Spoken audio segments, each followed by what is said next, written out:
À Aix-les-Bains et autour du lac du Bourget, Radio Grand Lac, la radio de l'identité locale.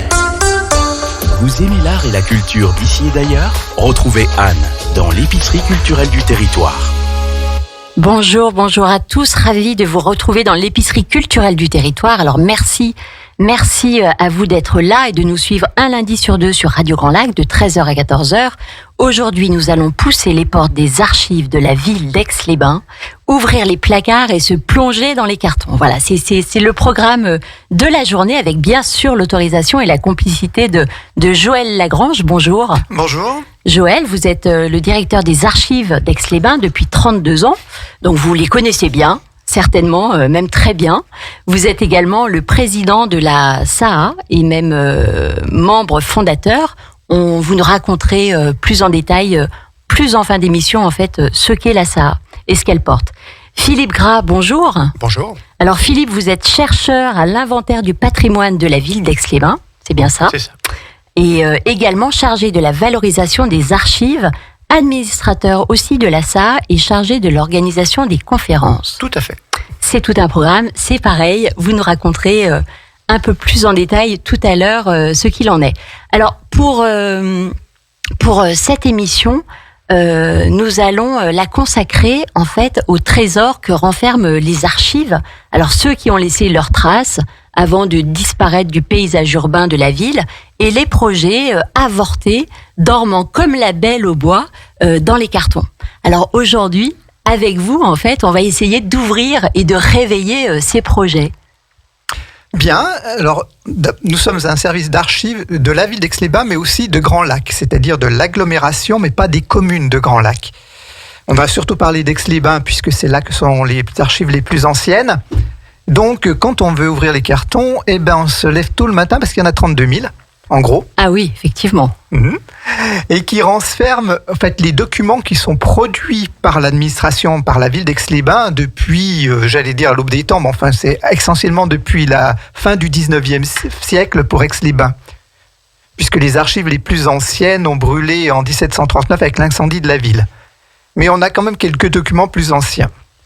Et dans l'incendie, tout est parti ? Enfin, comment ? Oui, il y a 80 maisons de la ville qui sont parties. Donc la ville était beaucoup plus petite à l'époque, puisqu'elle était dans ses remparts. Ce qui servait de mairie aussi et les archives qui étaient dedans ont presque tout à brûler. Donc ça a remis la ville, les compteurs à zéro, j'allais dire ? Voilà, ce qui fait qu'on a des archives moins importantes pour les siècles d'avant le 18e, mais des archives très complètes depuis. Alors déjà, une première question, parce que finalement, les archives, ça peut paraître un peu énigmatique comme lieu. Finalement, où est-ce qu'on les trouve ? Est-ce qu'on peut y aller ? Comme ça, pourquoi on va y aller finalement ? À quoi elles servent ? Est-ce que vous pouvez nous préciser tout ça ? Oui, alors les archives, c'est un service municipal qui est ouvert au public. Donc nous nous situons au dernier étage de la bibliothèque Lamartine et nous sommes ouverts du lundi au vendredi, en gros de 9h à midi et de 13h30 à 17h30. Tout le monde peut se pointer aux archives, il y a une salle avec des inventaires. Je conseille quand même de regarder d'abord sur nos sites internet ce qu'on peut trouver dans les archives, aux gens de cibler leurs recherches, parce que bien évidemment, avec 32 000 boîtes, vous imaginez que on n'a pas de bons inventaires, on ne trouve pas ce qu'on cherche. C'est ça, il vaut mieux savoir quand même dans quel carton... Est-ce qu'on veut savoir ce qu'on veut aussi. C'est sûr. Philippe et aussi, éventuellement, quand quelqu'un a une recherche très pointue sur un sujet particulier, il peut nous appeler à l'avance, qu'on puisse préparer les recherches. On gagnera du temps. Alors, quel type de personnes viennent vous voir, on va dire régulièrement, par exemple, sur des recherches pointues ? C'est très variable. Alors, nous avons tout un public qui est moins en moins nombreux, qui était un public d'étudiants et d'historiens, tout simplement parce que les études ont été réformées, il y a moins de recherches au niveau des universités. Mais nous avons aussi un public d'amateurs qui vient faire des recherches, ou alors des recherches personnelles. Alors les gens viennent rechercher soit leur généalogie, donc leurs ancêtres dans l'état civil, mais surtout, il y a beaucoup de choses en ligne là, donc ils viennent moins en moins pour ça, mais surtout, ils viennent rechercher pour des problèmes, l'histoire de leur maison, puisque donc nous avons les permis de construire depuis le début du 19e siècle, l'histoire de leur quartier, tout un tas de documents administratifs dont ils ont besoin pour faire valoir leurs droits, ou tout simplement par curiosité. Et puis, nous travaillons aussi beaucoup avec les notaires, puisque à chaque vente immobilière, il faut maintenant ressortir le permis ancien et un tas de documents administratifs qui sont aux archives. Vous vouliez rajouter quelque chose, Oui, dire que depuis 2003-2006, il y a une opération d'inventaire qui se fait sur Aix-les-Bains.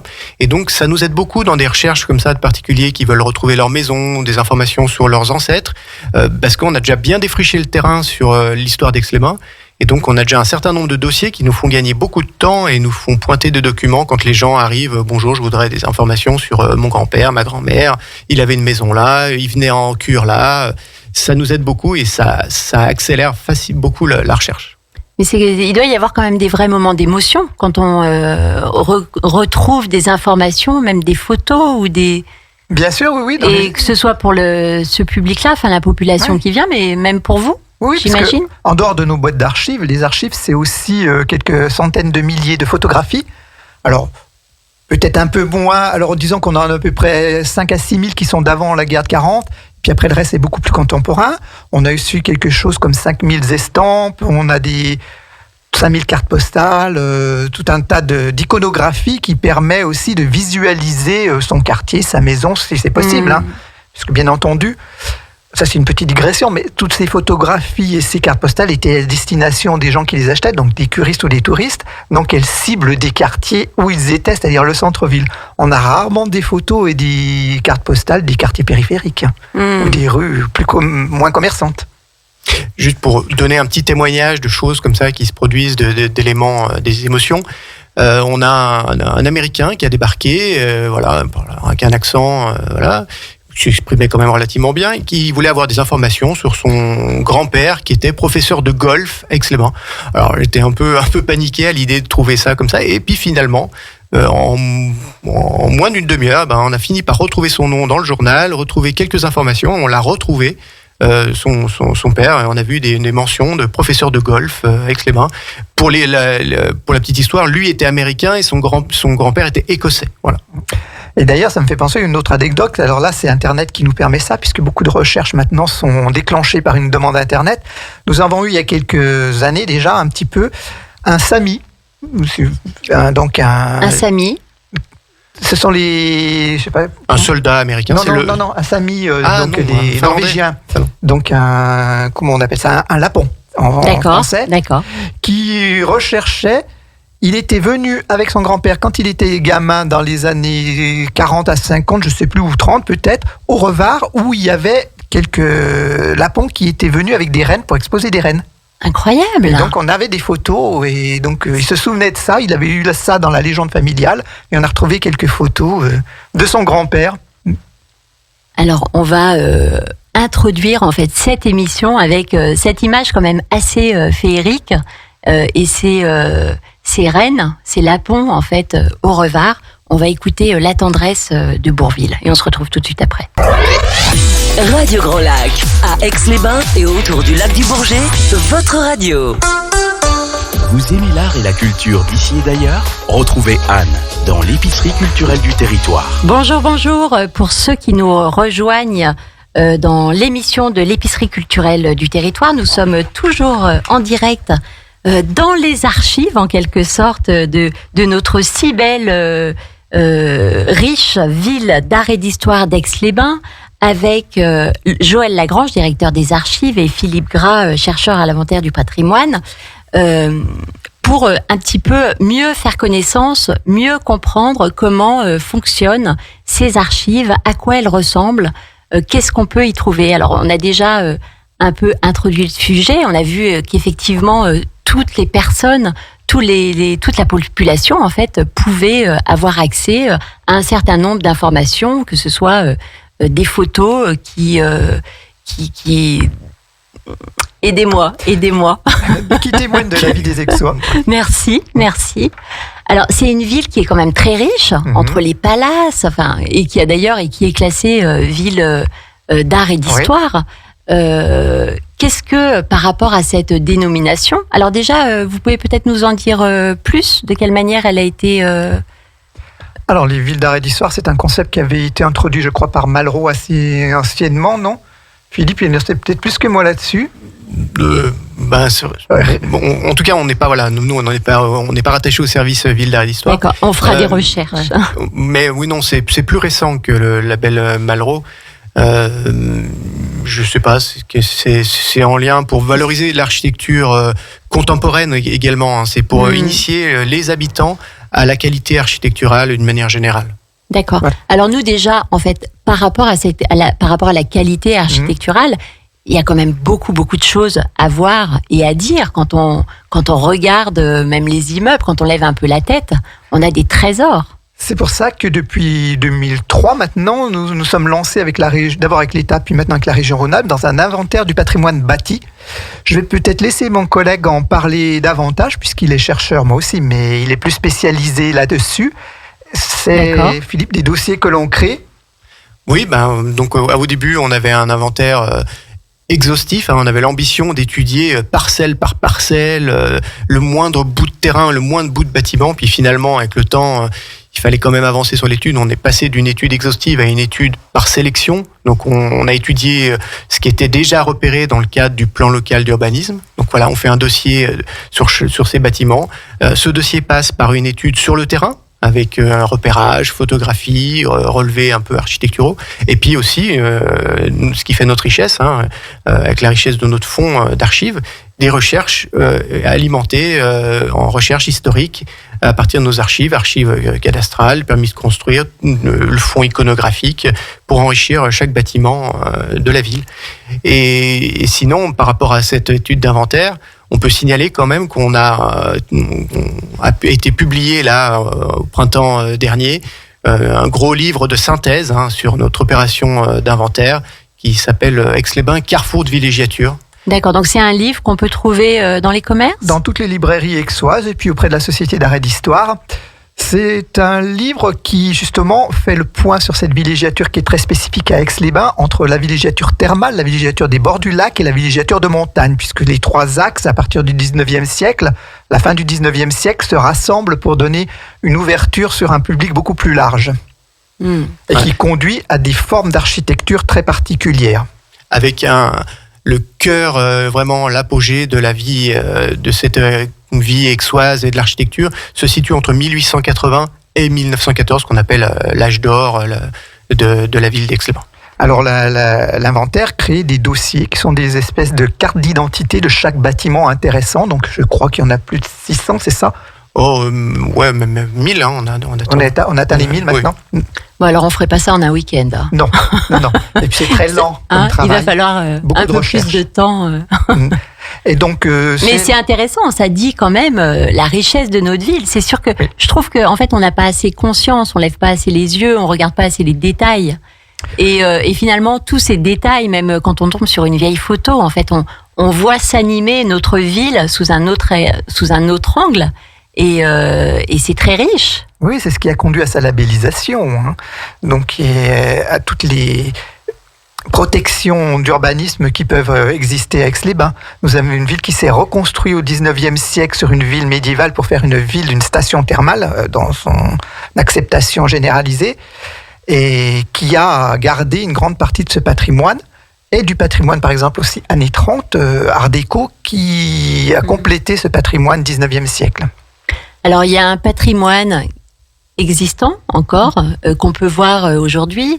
Il y a un patrimoine qui a disparu, mais qui est encore, dont certaines photos sont bien conservées aussi dans les archives. Et puis, il y a aussi quand même quelque chose d'absolument très important à garder en mémoire. Donc, vous êtes vraiment les gardiens.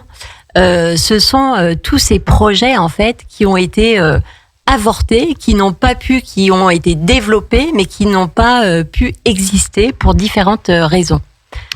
Alors, oui, parce qu'en fait, donc, il y a une bonne raison pour laquelle on garde toutes ces archives. On reçoit à peu près chaque année entre 1000 et 2000 boîtes d'archives qui viennent des différents services de la ville. Vous savez, la ville, il y a beaucoup d'activités différentes et on les trie, puisqu'on ne garde pas tout. On en élimine une partie, soit tout de suite, soit au bout d'une dizaine d'années quand ça n'a plus de valeur probante, soit en matière financière, enfin tout un tas de choses comme ça, avec des règles bien précises qui sont édictées par l'État. Puis après, Pour le reste, on le garde ad aeternam pour les historiens du futur. Donc nous, on bénéficie des archives que nos ancêtres ont gardées et nous, on conserve des archives pour les générations d'après. Donc on travaille toujours dans le futur, en fait, dans les archives. Voilà, et si on garde tout ça, ça a deux buts. D'abord, faire valoir les droits de la commune, pour des procès, pour des contrôles de la Cour des comptes, par exemple, mais aussi pour les habitants, donc quand ils en ont besoin de leur permis de construire ancien ou d'actes de concession de cimetière ou de choses comme ça, mais aussi pour les historiens, et puis ces archives, tout ce qui est, on les conserve pour les mettre en valeur. Et donc ça, c'est un peu le rôle de Philippe dans les archives, c'est la mise en valeur de nos documents anciens. Je voulais juste signaler dans les 1000 dossiers qu'on a évoqués dans l'inventaire du patrimoine de la ville d'Aix-les-Bains, alors on étudie non seulement ce qu'on peut encore voir, et donc on fait l'histoire et l'étude, mais aussi les disparus, mais aussi les non réalisés quand c'est un projet qui est intéressant à signaler. Voilà. C'est ça. Donc dans ces 1000 dossiers, il y a l'existant, le disparu, et en plus quand on étudie les bâtiments, bien souvent on fait plusieurs couches. Donc il y a le premier, le deuxième, voilà, on fait toutes les étapes du bâtiment quand on en étudie. Alors en parlant des non réalisés, oui, il y a des trésors qui auraient pu être réalisés. Voilà, donc qu'on peut encore imaginer quand on regarde. Alors je voulais pas en parler tout de suite, mais je vais quand même le dire.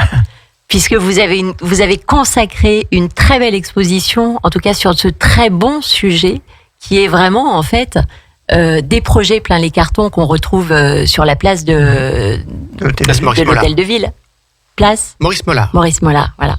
Et c'est vrai que c'est quand même très beau, très beau, ou même je trouve pas le mot, donc je vais pas.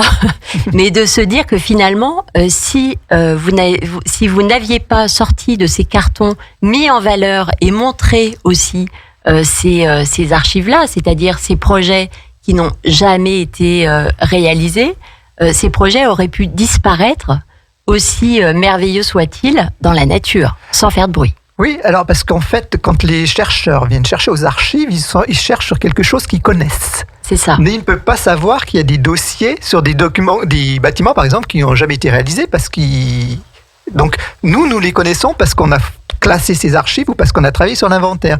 Donc ça nous a paru intéressant de mettre ces dossiers sous le nez, sous les yeux du grand public. Alors c'est super intéressant. Moi je me suis plongée dedans. Et notamment, on peut en parler, on peut en faire découvrir aux auditeurs certains, notamment des serres chauffées à l'eau thermale. Donc ça, c'est un des projets en fait qui dormait dans les cartons que vous avez réveillés aujourd'hui par votre exposition, avec un tableau absolument merveilleux de l'architecte de l'époque, Émile Rabillou, architecte à Grenoble, et ce projet qui est absolument archi novateur et on peut dire complètement avant-gardiste. Oui, alors juste pour signaler, par rapport à ce qu'on vient de dire, c'est un peu une exception par rapport à tous les autres. Tous les autres, effectivement, on les a découverts dans le cadre des archives, dans le cadre de l'inventaire, et celui-là, on avait connaissance de ce tableau dans les réserves du musée Fort. On savait qu'il y avait ce très beau tableau à exploiter, mais alors qu'est-ce qu'il avait bien pu vouloir représenter cet architecte signé Émile Rabillou, architecte à Grenoble. Et on a ce tableau. Alors on comprend bien. Donc une aquarelle. On reconnaît, on voit le lac, on voit l'avenue du Grand Port, l'avenue Saint-Simon. Mais alors qu'est-ce qu'il a bien voulu faire au milieu ? Est-ce que c'est une cité-jardin ? Qu'est-ce que c'est ? Donc là, c'est vraiment tout le processus du chercheur qui se met en place. Comment on va pouvoir retrouver des choses ? Alors on cherche, on commence par faire ce qu'on sait faire, une analyse, une étude du cadastre, on cherche qui sont les propriétaires, on balise bien le terrain, on voit les bâtiments qui existaient déjà, par exemple le hangar avec la cheminée, il existait déjà, c'est le hangar du tramway, on repère, on essaie de trouver ce qui existait, se rattacher à des choses, et puis ce qui fait aussi toutes les grandes recherches, c'est souvent le hasard qui fait l'élément déclencheur. En faisant d'autres recherches, Joël est tombé sur un plan qui nous a vraiment tout déclenché dans la série eau thermale. Il est tombé sur le plan du projet de 1908, où là on comprend tout. On a le plan des serres chauffées, et donc ça nous donne le nom du commanditaire, l'année, et du coup ça nous ouvre les portes. On va fouiller dans d'autres sources. C'est aussi une occasion de signaler qu'on a une très grande variété de sources. On a des séries spécialisées par thématique. mais aussi on a les registres de délibération, plus après tout ce qui est iconographique. Et donc là, ça nous permet de dérouler la recherche. Vous avez un métier extraordinaire, hein. Vous êtes de vrais détectives historiques de l'histoire de la ville. Oui, en toute modestie quand même. Ah mais moi je trouve que non, moi je vois ça vraiment comme ça. Alors c'est un projet qui est quand même phénoménal puisque c'était finalement un peu à la lecture du projet, finalement Aix-les-Bains aurait pu être connu comme Rungis avec son marché national et international, puisque ces serres chauffées à l'eau thermale avaient pour vocation en fait d'abriter un grand marché de fruits et légumes qui était à destination du pays, de la France, et même voire plus à l'étranger.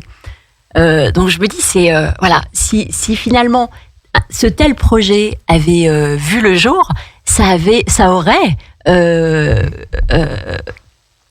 comment dirais-je, changer finalement même le comportement de la ville. Ouais. Le journal de l'époque le pointait bien, hein, le journal de l'avenir d'Aix-les-Bains, mettait que ça allait pouvoir fournir du travail pendant la saison d'hiver, la trop longue saison d'hiver, et il voyait même que ça allait provoquer une augmentation démographique. Voilà, ce projet. Ben oui, puisque combien finalement c'était...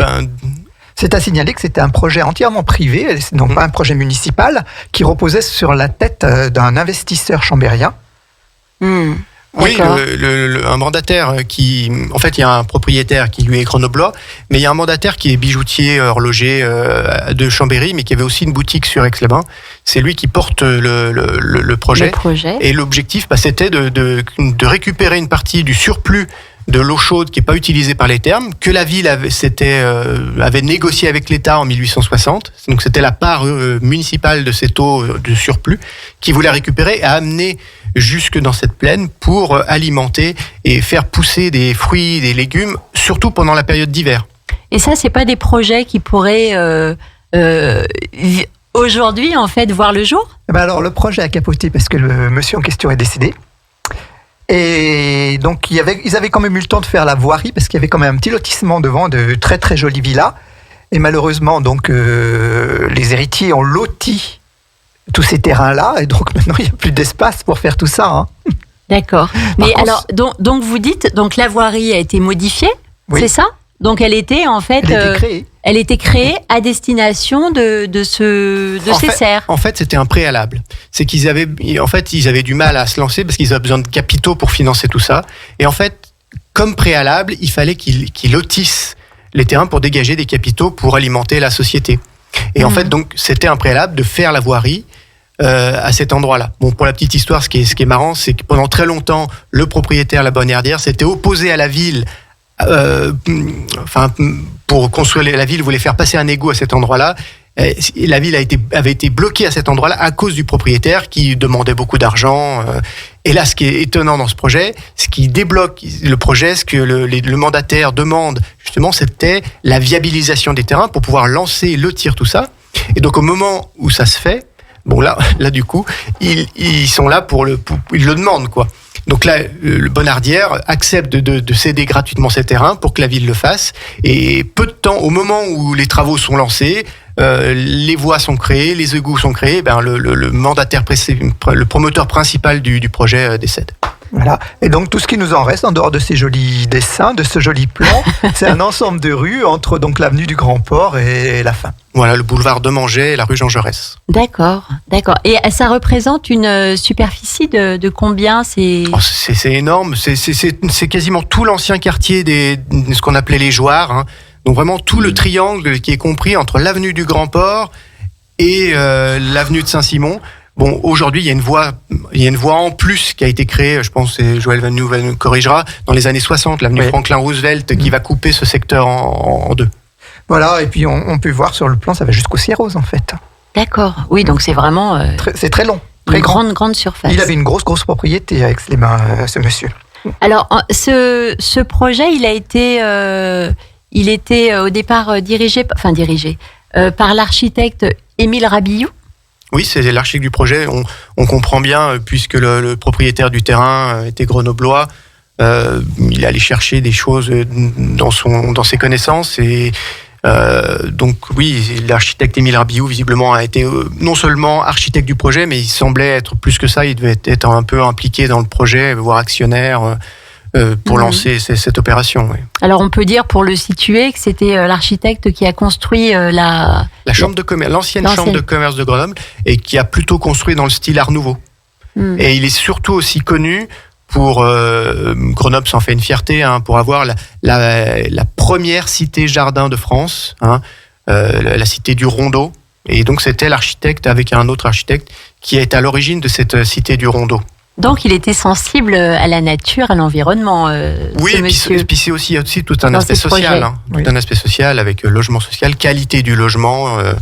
Voilà. Je vous rappelle quand même que, peut-être que ça se sait moins maintenant, mais Gex a toujours été une ville, à partir du 19e, une ville jardin avec un nombre d'horticulteurs très très important. Il y en avait 5 ou 6 et de maraîchers.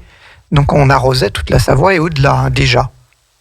Alors on va marquer une pause dans cette émission avec Mickey 3D, Respire. Sur les bords du lac du Bourget, la radio autrement. Radio Grand Lac. Vous aimez l'art et la culture d'ici et d'ailleurs ? Retrouvez Anne dans l'épicerie culturelle du territoire. Il faut que tu respires, une superbe chanson de Mickey 3D. Respirer, un thème cher à notre ville, à notre Savoie, à notre environnement thermal. Alors merci pour ceux qui nous retrouvaient et bonjour à ceux qui nous rejoignaient en cours d'émission. Nous sommes en direct sur Radio Grand Lac dans l'épicerie culturelle du territoire avec Joël Lagrange, directeur des archives d'Aix-les-Bains, et de Philippe Gras, chercheur à l'inventaire du patrimoine de la ville d'Aix-les-Bains. Et on s'intéresse aujourd'hui à l'activité des archives avec aussi les trésors qu'elles renferment et notamment ces projets qui dormaient ou qui dorment dans les cartons en attendant d'être réveillés comme la Belle au bois dormant. Je l'ai trouvé pas mal celle-là, donc je la refais, je la fais 2 fois. Et nous avons discuté de ce projet superbe qui n'a malheureusement pu voir le jour et très novateur des serres chauffées à l'eau thermale.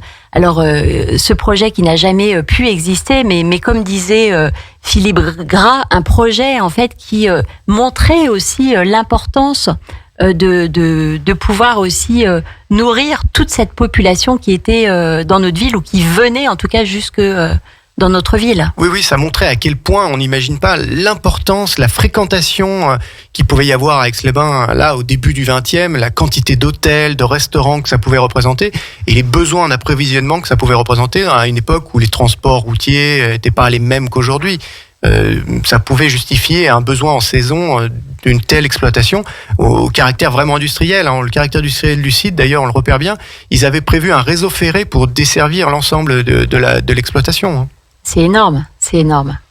Alors, on va essayer aussi de voir un autre projet. Donc, pour conclure sur ce projet, en tout cas, pour ceux qui veulent plus en savoir ou revoir des informations, bien sûr, vous pouvez vous rendre à l'exposition qui a lieu place de l'Hôtel de Ville sur les projets plein les cartons. Vous retrouverez notamment ce projet avec ce magnifique tableau, cette aquarelle dont l'architecte Émile Rabiou en est l'auteur, avec tous les détails, plus de détails. Et aussi, je vous invite aussi à vous procurer de cette revue qui est vraiment toujours à chaque fois, je trouve, exceptionnelle, d'une très belle qualité, Arts et Mémoires, qui est édité par l'ASA. Oui, alors donc la ville, elle propose l'exposition sur la place Maurice Mollard où vous pourrez voir ses projets. Donc forcément, le texte est réduit dans une exposition puisqu'on n'a pas le temps de tout lire. Par contre, les images sont en très grand, donc elles sont beaucoup plus abordables. Et dans la revue qui est produite par la Société d'art et d'histoire d'Aix-les-Bains, nous avons un catalogue avec des projets supplémentaires qui n'avaient pas la possibilité, on n'avait pas dans ces projets de documents assez visuels pour les mettre en exposition. Donc c'est plus du texte. Il y a aussi, les projets sont plus expliqués puisqu'on peut mettre plus de texte là. Par contre, naturellement, les images sont à la taille d'une revue. Mais en tout cas, c'est une revue qui est très bien faite et on a encore envie d'en savoir un peu plus. Vous voyez, moi, à la lecture de ces articles, je suis allée voir sur Internet, j'ai dit, mais qui c'est cet architecte? Qu'est-ce qu'il a fait? Voilà, ça pousse, en fait, ça suscite l'envie et la curiosité d'en voir encore un peu plus, d'en connaître encore un peu plus. Donc vraiment un grand merci à vous pour le travail que vous faites. J'aimerais bien, si vous êtes d'accord, qu'on puisse aborder aussi un autre projet qui, je crois, qui n'a pas pu se faire à cause de la guerre, qui est la Poste rue de Genève, qui devait d'abord voir le jour rue de Genève, puis rue d'Aquin, puis place du Revard. Oui, alors là, c'est un peu une arlésienne. Ça, c'était un projet de poste, c'est quelque chose. Alors là, c'est un projet public, mais qui est plus un projet d'État, en fait, de l'administration des PTT à l'époque, que de la ville d'ailleurs. Un projet, donc, on avait depuis 1896 une poste qui se trouve, le bâtiment existe toujours, rue d'Ava. Qui a été à un moment un laboratoire, et puis qui est maintenant au rez-de-chaussée un service de la ville et à l'étage un hôtel de luxe. Et donc cette poste qui avait été construite en 1896, dans les années 1910-1920, elle s'avère qu'elle est devenue bien trop petite, tout simplement parce qu'on a un développement assez important, notamment des télécommunications, du téléphone, et que ça suppose des installations que l'on voit pas, que le public voit pas, mais assez importantes dans les sous-sols et dans les greniers, avec des dames, des opératrices et tout un ensemble de choses.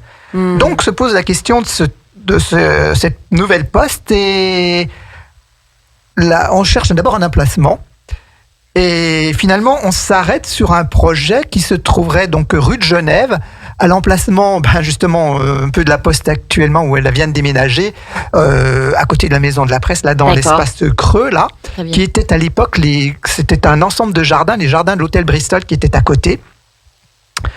Et ce projet est monté assez rapidement avec des plans qui sont très beaux, qui ont été faits par Jules Pin, un architecte de la ville, un architecte de ville, donc il travaille pour la ville, mais un architecte de la ville aussi, puisqu'il travaille aussi pour le privé, et qu'il a construit à Aix beaucoup de bâtiments emblématiques. Alors on peut peut-être rappeler ces bâtiments. Le Bernascon, entre autres, qui est peut-être son plus joli bâtiment, dans un style très particulier, mais aussi toutes les écoles de cette époque-là, un ensemble d'immeubles, voilà. Le château de la Roche-du-Roi aussi, oui, c'est l'architecte du château de la Roche-du-Roi. Et donc, il nous fait un projet de poste vraiment très classique, comme vous en trouvez dans beaucoup de villes françaises, néoclassique, avec des frontons, enfin des installations. Le problème, c'est de le financer. Et là, l'administration des PTT aurait bien voulu que la ville mette la main à la poche, et très grandement. Et la ville, dans ces années-là, elle a beaucoup d'autres projets, puisque c'est une époque de grand développement de la ville. Elle crée des écoles, elle crée des rues, elle crée des choses. Et puis d'abord, elle trouve que c'est pas vraiment c'est pas à elle de financer un projet, puisque c'est à la Poste, c'est les PTT, c'est l'État à l'époque. On est toujours dans les mêmes problématiques ou dans les mêmes. Voilà, donc c'est toujours d'actualité. Des échanges de courriers, personne ne veut céder, et puis finalement, tout tombe à l'eau à cause de ce projet-là. Et finalement, au bout d'un certain temps, le ministère des PTT croit avoir trouvé la panacée avec un second projet qui, là, se trouverait rue d'Aquin, à l'emplacement du parking de la Chaudanne, en gros.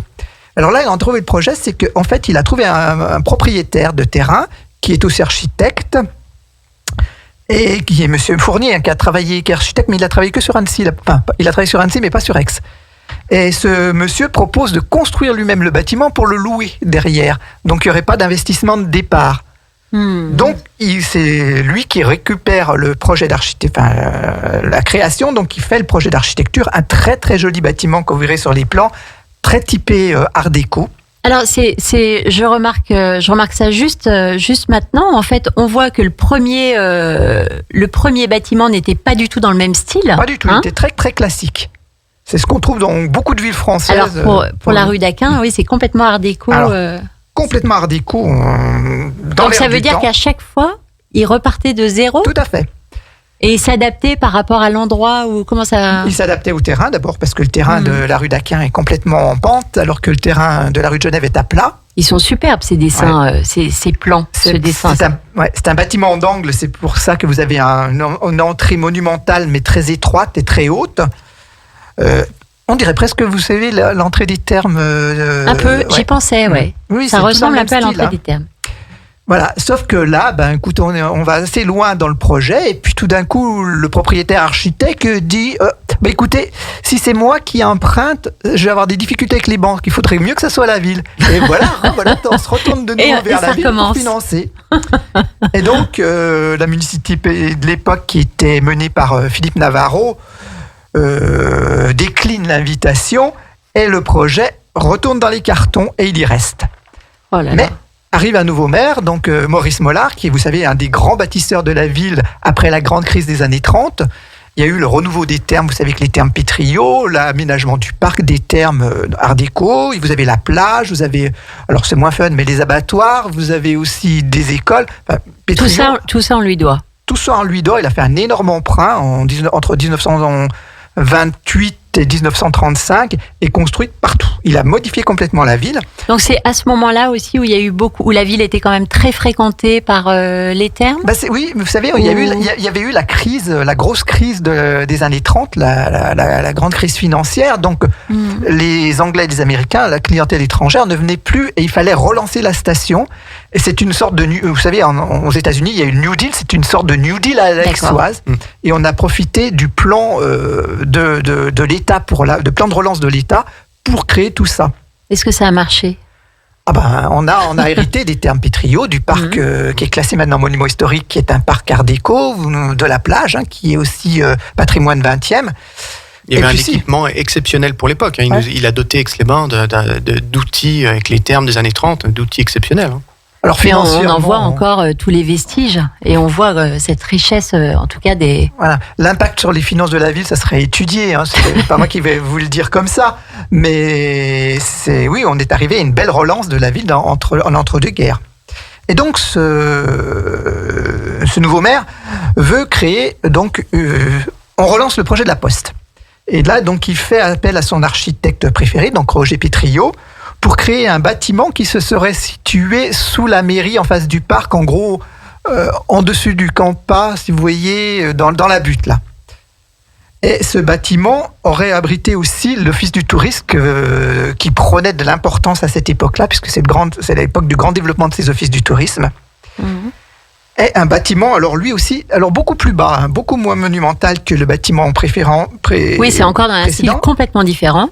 Mais si, c'est encore de l'art déco. D'accord. Quand vous regardez, par exemple, il est très bas, mais quand vous regardez les fenêtres, ce sont des fenêtres qui ressemblent beaucoup aux fenêtres des thermes. Pétriot ayant créé les thermes, et il faisait d'ailleurs appel parce que c'était un bâtiment assez luxueux, il faisait appel au même ferronnier parisien, Edgar Brandt, vous savez, le grand ferronnier parisien, pour tout ce qui était de la ferronnerie d'art sur les ouvertures. Mais malheureusement, le temps que le projet se fasse, aboutisse, puisqu'il y avait eu bien d'autres projets de Maurice Mollard avant, nous arrivons à 1937 où il est obligé de démissionner, et puis après à la guerre, donc plus rien ne se fait, et la Poste est toujours rue d'Ava depuis 1896, dans des locaux trop petits. Mais elle fonctionne. Et ça, jusque dans les années 1955, où finalement émerge et on arrive à construire la Poste avenue Victoria, qui vient de fermer maintenant. Très bien. Les bâtiments ont leurs histoires. Oui, voilà. Et on voit aussi l'importance finalement même des hommes, de ceux qui vont faire en sorte que les choses se font ou pas. Quand on voit sur le premier projet des serres avec cet homme finalement qui décède. C'est pas le seul. Il y a plusieurs projets qui ont capoté parce que les porteurs de projets sont décédés. C'est le cas par exemple le projet de tramway qu'on vous présente là entre l'église et le boulevard des Côtes. Vous pouvez en parler, parce que ça aussi c'est extraordinaire. Alors c'était pas prévu d'en parler, mais je trouve que c'est un projet, on a envie d'en savoir plus. Alors là c'est un projet privé aussi. Nous avions un monsieur qui s'appelait Nicoulot, qui avait loti un ensemble de 5 à 6 villas qui se trouvent, il y en a certaines qui existent encore, entre le boulevard des Côtes et le boulevard de Chantemerle, en face des Thermes Chevalet en fait. Et certaines ont été démolies pour construire par exemple l'immeuble Saint-Christophe, mais il y en a encore beaucoup, et qui visait tous les terrains où sont établis maintenant le Mirabeau. Et pour lotir ce terrain, qui se trouve quand même loin du centre-ville avec une bonne pente, et loin des thermes, parce que son lotissement, c'était des villas de villégiature à destination des riches curistes. Donc il avait imaginé de mettre, c'est un funiculaire qui partirait de la place devant l'église et qui montait tout droit, il passait par un petit pont sur le boulevard des Côtes et il atterrissait jusqu'à ces villas. Alors je vous coupe, on va se retrouver tout de suite après la dernière pause musicale et on va reparler de ce petit téléphérique. Funiculaire. Radio Grand Lac 92.1, le grand bain de la vie locale. Vous aimez l'art et la culture d'ici et d'ailleurs? Retrouvez Anne dans l'épicerie culturelle du territoire. À Aix-les-Bains évolue le tissu urbain au fil des projets de construction réalisés et d'autres dormant dans les cartons, mais de vrais trésors qu'on aime toujours imaginer. Alors, on a aussi ce beau projet qu'on a commencé à évoquer, celui du funiculaire, on va y arriver, sur le boulevard des Côtes. Ouais. Et non pas qu'est-ce qu'il y avait ? C'est ni le tramway ni le téléphérique. Voilà, donc le funiculaire. Est-ce que Joël Lagrange voulait bien nous en parler un peu plus ? Oui, alors c'est un projet, je ne vous développerai pas la technique, mais en fait, il part du Clos Rabu, il monte tout droit, il traverse le boulevard des Côtes vers l'école maternelle, là, pour atterrir un peu plus haut sur le boulevard de Chantemerle, où il dessert donc un ensemble de lotissements et de villas, de villégiatures qui sont construites là-haut, mais il aurait été aussi ouvert à tout le monde, par exemple pour aller voir le petit sanctuaire Notre-Dame-des-Eaux qui se trouve là-haut, qui est relativement neuf à l'époque. Rappelons que c'est un projet de 1887 quand même, c'est très très ancien. Donc c'est avant le lotissement, avant la construction du Mirabeau. Et puis, dans les années 1900, il arrête d'investir à Aix, ce Marseillais qui avait beaucoup d'argent, et le projet tombe à l'eau. Mais il est repris par un autre investisseur, alors un projet un peu différent. Là, ce coup-là, c'est un tramway électrique, mais sur le même genre de circuit qui monte le long du ruisseau des Moulins, donc qui circule là pour aller jusque là-haut. Mais là, on est en 1905-1910. Et puis on arrive progressivement à la guerre de 14 et puis tout tombe à l'eau donc. Philippe Grave, vous vouliez rajouter quelque chose ? Voilà, des postes, toutes les villes en ont besoin. Mais ce projet, par exemple, ça témoigne bien du caractère particulier de la ville d'Aix-les-Bains, son caractère ville de villégiature. Et en plus, là, on est vraiment au début du boom du développement de la villégiature Aix-les-Bains, puisque monsieur Nicolo a créé un des premiers lotissements, si ce n'est le premier, et qui a lancé la construction dans ce qu'on appelle les côtes, avec ses premières maisons 1883. Donc voilà, on est vraiment dans le cœur du boom du développement de la villégiature Aix-les-Bains avec ce projet. Je peux pas m'empêcher de penser d'imaginer en fait tous ces projets réalisés et de voir à quel point aussi la ville s'articulerait de manière différente. Ce serait forcément construit aussi et développé des choses différentes selon les possibilités. C'est-à-dire que c'est vrai que si on imagine le funiculaire en place, on imagine tout à fait. Ce sont des projets qui entraînent une organisation autour d'eux. Donc parfois des rues, là, un funiculaire, donc qui sont des porteurs de développement aussi. Une poste, c'est central, donc ça attire du monde. C'est d'ailleurs pour ça qu'on avait fait ces projets-là et qu'on avait rejeté des projets qui auraient pu avoir lieu plus bas du côté du Monument aux Morts, qui à l'époque était quand même une zone un peu périphérique de la ville. Alors, est-ce qu'une dernière question pour finalement clore ce chapitre-là, est-ce que vous pensez que ces projets qui ont été avortés pourraient refaire surface et exister? Le tissu urbain s'est complètement modifié depuis le 19e siècle. Mais adapté, c'est-à-dire en adaptant. Oui, ça serait, les espaces disponibles sont vraiment plus les mêmes. Et il serait parfois, des fois, difficile de construire des bâtiments de cette importance maintenant. Bon, très bien. Tant pis, je reste avec mes illusions. On pourrait parler donc ces projets plein les cartons. On peut rappeler que c'est une exposition qu'on peut voir en plein air, place de l'Hôtel de Ville à Aix-les-Bains. Voilà, c'est une exposition que la ville vous propose jusqu'au fin décembre 2022. Début décembre 2022, oui. Qui a été réalisé avec la société, avec la SAA. Alors, la ville propose, et les archives proposent l'exposition sur la place, et la Société d'art et d'histoire, elle, réalise le catalogue de cette exposition dans le cadre de sa revue qui s'appelle Art et Mémoire et qui paraît 3 ou 4 fois par an. Donc c'est un travail conjoint. Et la revue Art et Mémoire, on peut la trouver aussi dans les... Alors on la trouve dans toutes les librairies aixoises, dans les certains bureaux de tabac, à l'épicerie à Tresserve, à la boulangerie à Trévignien, et puis bien entendu au siège de la société qui est aux archives municipales. On peut s'y abonner, puisque moi j'y suis abonnée. Et on peut s'y abonner, oui. Très bien, très bien. Et alors, je voulais faire un point sur les expositions. Donc, les projets plein les cartons. Il y a aussi Capharnaüm. On a donc proposé l'année précédente une exposition faite conjointement avec le musée Fort qui s'appelait Capharnaüm sur la création du premier musée d'Aix-les-Bains dans les années 1872 par le vicomte Le Pic. C'est une exposition qui a été prolongée parce qu'elle avait beaucoup de succès et qui est toujours visible jusqu'au mois de décembre aussi au musée Fort. Bon, on a de quoi voir. Et qui a donné lieu aussi à un catalogue de la Société d'art et d'histoire qui est toujours en vente.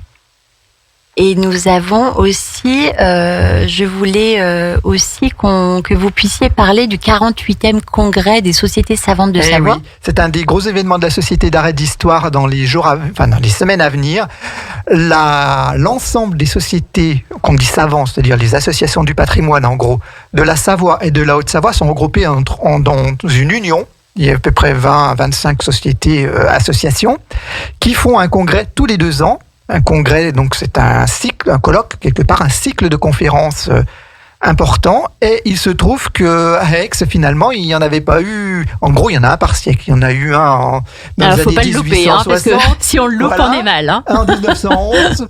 Et puis maintenant, donc on l'avait prévu en 2020, je vis dans le passé. Malheureusement, avec le Covid, ça a été reporté et il se fera le 15 et 16 octobre de cette année au Palais des Congrès d'Aix. Alors, autour d'une thématique ? La thématique, ça s'appelle Eau et Histoire d'eau. Ça tombe bien pour Aix-les-Bains, c'est pour ça que nous l'avons choisi.